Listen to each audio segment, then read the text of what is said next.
Have you ever felt like your life was sort of like running on a hamster wheel? Like you're just running, but you're not really getting anywhere. And you're just moving, but you're not making any kind of progress.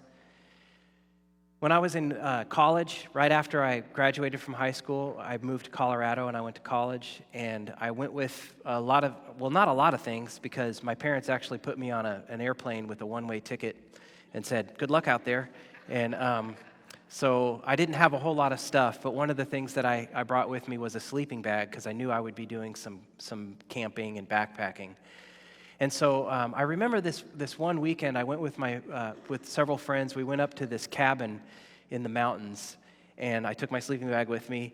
And my friend Alex, who I had just met, said it was kind of like time to go to sleep. And I was kind of settling in, and I said, where are you going to sleep? And he said, well, outside. And I was like, what? You're going to go outside? And he said, yeah. Don't you know where you sleep is your domain? And so that was his little slogan. Like, so he liked it. He felt like if he slept on the ground, wherever he slept, then he somehow conquered it. And so so I was like, well, yeah. I mean, I'm going to sleep outside too, of course. And so I slept outside that night, and I had the sleeping bag was one of those that had a drawstring, and so you pulled it tight, and it kind of closed up around where it left a little hole for your nose to breathe. So it was pretty warm. This was in September, so it was, it wasn't too bad. But as the nights got cooler and as we continued to extend our domain, I started to think, if I'm really going to continue this journey of taking over the world through sleep, then I'm going to need a warmer sleeping bag in Colorado. So I started dreaming and scheming about my next sleeping bag, and I decided that, the sleeping bag I had is good, it served its purpose, but for me to really accomplish what I want to accomplish, I'm going to have to get a warmer sleeping bag. I finally got that warmer sleeping bag, and it did extend my domain some. I was able to sleep outside into about December, and then my friend Alex and I, as we were sleeping on the snow and on the ice, we realized we would be a little warmer if we had a tent.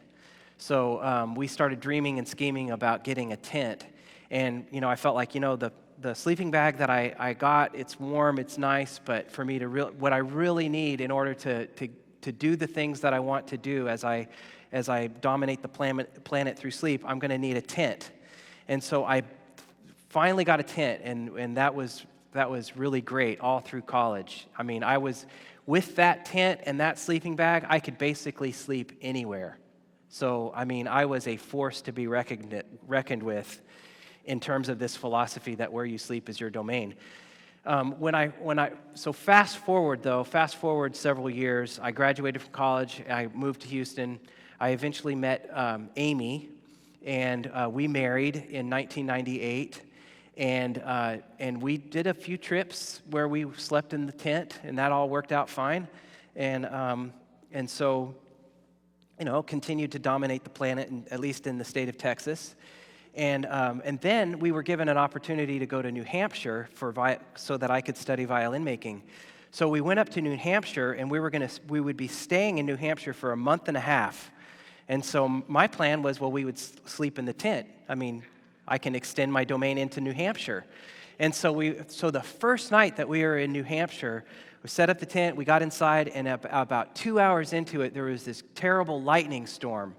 But I thought to myself, we're laying on these mats that are made of like a foam rubber, so we're insulated. So lightning is not a problem when you're insulated. There's no issues. If the lightning hit the tent, it would just probably slide over us because we're laying on these rubber mats. You're familiar with electricity, right? And so I was not concerned, but Amy was. And so she said, we're going to go sleep in the truck. And I had one of these shells on the back of the truck, and so we got into the back of the truck. I know this is a boring story, but there's a point, so listen. So we got into the back of the truck, and but I was like, but I'm not dominating the planet. It doesn't count if you're sleeping in the truck. So, but I was in love, so I was willing to sell out. And so I sold out on this whole dream to dominate the planet through sleep. And we ended up staying in the back of the truck for the entire month and a half. And it worked out pretty nicely. It was okay. As we were driving home from New Hampshire, though, and having spent a month and a half in the back of the truck, we started noticing RVs going by. And we started thinking, if we're going to do this anymore, we would, for us to really enjoy the kind of things that we want to enjoy in life, we are going to need to get an RV. And so we ended up finally getting a pop-up. But then we kind of grew out of the pop-up. So we got a bigger RV. And now we're growing out of that RV. And all these years later, we've lived in houses. I never wanted to live in a house. I always wanted to be a traveler. I want to always be on the road. A house is like a big old anchor. It's like a jail cell. You can't dominate the planet through sleep when you live in a house. You can't dominate anything. And then now it's like you got a house. Oh, we got to paint that room. Oh, we got to get that furniture. And oh, there's a leak in the roof. And there's just always. And so what started out with just a sleeping bag into a warmer sleeping bag, into a tent, into the back of the truck, into a pop-up, into homes, it's like this hamster wheel where we're never quite satisfied, and we've always got to have the next bigger thing. And I think that's the case for a lot of us, that we're always thinking about the next thing. And sometimes probably for most of us, it's not really a warmer sleeping bag. That's just weird. But it's like, oh, if we could just get that car, everything would be cool. Or if we could just get that modem, which would give us the faster internet, then we would be set.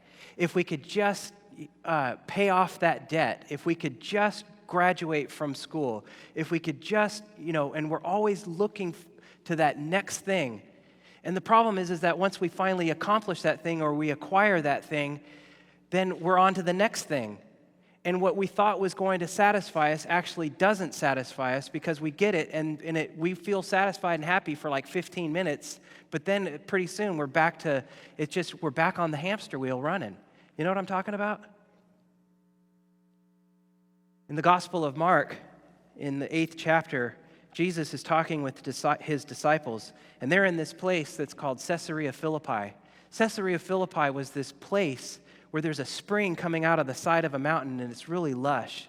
And the Romans who had conquered Israel, and Jesus and his disciples were not Roman, they were Jewish, but the Romans, they built these opulent places. They built these extravagant places with running water and toilets, and it was incredible what the Romans were able to build and what they had. And their whole strategy was to take over the place by saying, hey, if you want to have life, then come and be like us. And so they're there in that place, and Caesarea Philippi was one of these places. They're walking around there, and Jesus asks his disciples, who do people say that I am? And they reply, well, some say John the Baptist, some say Elijah, others say you are one of the prophets. And then he asks them, but who do you say that I am? And Peter answers his question correctly. He says, you are the Messiah. Now, the Messiah is a person that the Jews had been waiting for. They had, for lots and lots of years, they were waiting and waiting and waiting for the Messiah to come. And the Messiah was going to come and take over everything and make life great. So they were just waiting and waiting for the Messiah to come. And so Peter correctly says to Jesus, you are the Messiah. So then Jesus, he knows what Peter is thinking. He knows what all the disciples are thinking. He knows that their image of what the Messiah is supposed to do is not correct. And so he starts to tell them that he would have to suffer many terrible things and that he would be rejected by the elders and leading priests and the teachers of religious law. He tells them that he would be killed. He says 3 days later he would rise from the dead, but they don't really hear that because they're going, what? No. Our idea of you as the Messiah is not at all about suffering.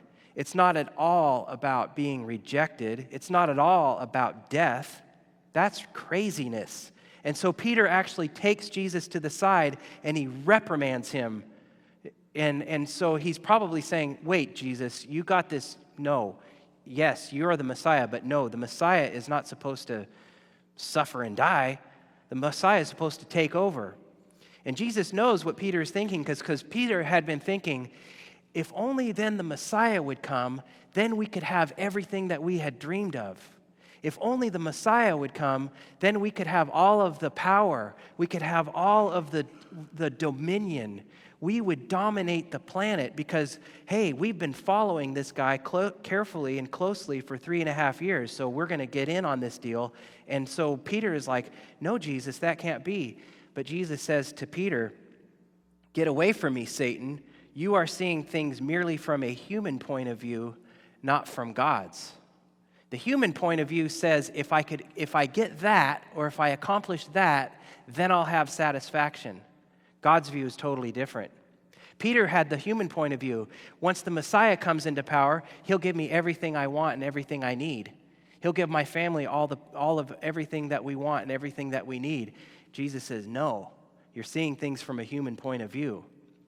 Jesus knew that what Peter was doing was really just running on the hamster wheel. He's just running on the hamster wheel thinking that once the Messiah came, everything would be great. The Messiah had come, and things were they were really not great. So Jesus says to him, he calls the crowd together. He does a teaching. He says, if any of you wants to be my follower, you must turn from your selfish ways. If we are going to follow Jesus, then there's going to be a giving up of the things that we are so selfish about. If anybody wants to be my follower, you must turn from your selfish ways, take up your cross, and follow me. To take up your cross meant that you would join Jesus in walking toward death. Why would Jesus want us to walk towards death? The reason is because there are parts of us that need to die. In order for us to have the life that God has in mind for us, there are parts of us that will need to die. Jesus continues, he says, if you try to hang on to your life and probably all those things that you have decided you need, all of those accomplishments that you think are going to give you the satisfaction that you need, if you try to hang on to your life, you will lose it. Because as long as you're running on that hamster wheel, chasing after these different things, you're not actually living life. If you try to hang on to your life, you will lose it. But if you give up your life for my sake and for the sake of the gospel, you will save it.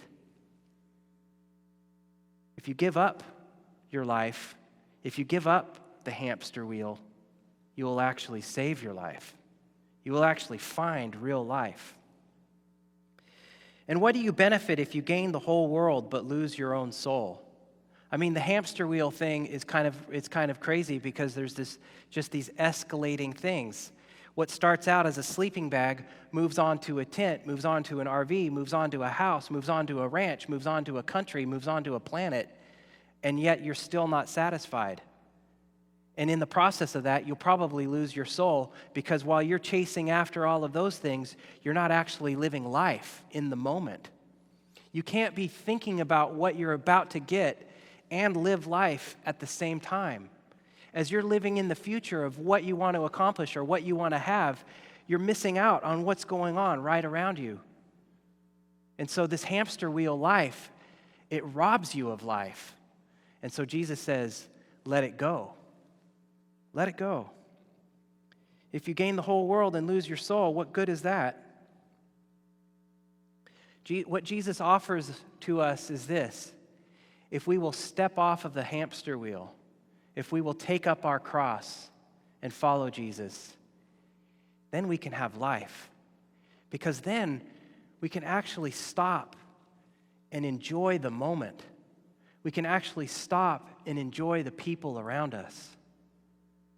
Jesus was completely willing to go to the cross because he knew that in doing that, he could embrace relationships. It is because of his sacrifice that he is able to reach into our life and have a relationship with us. If we will take up our cross and we will follow him, we will then be able to embrace the relationships that are right around us.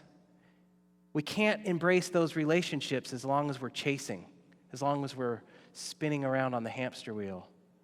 But once we step off, then we're free to love. We're free to accept anybody who's around us. When we are no longer defined by our accomplishments and our acquisitions, then we are free to love every single person who we come in contact with. We can then start to love people who are very different from us.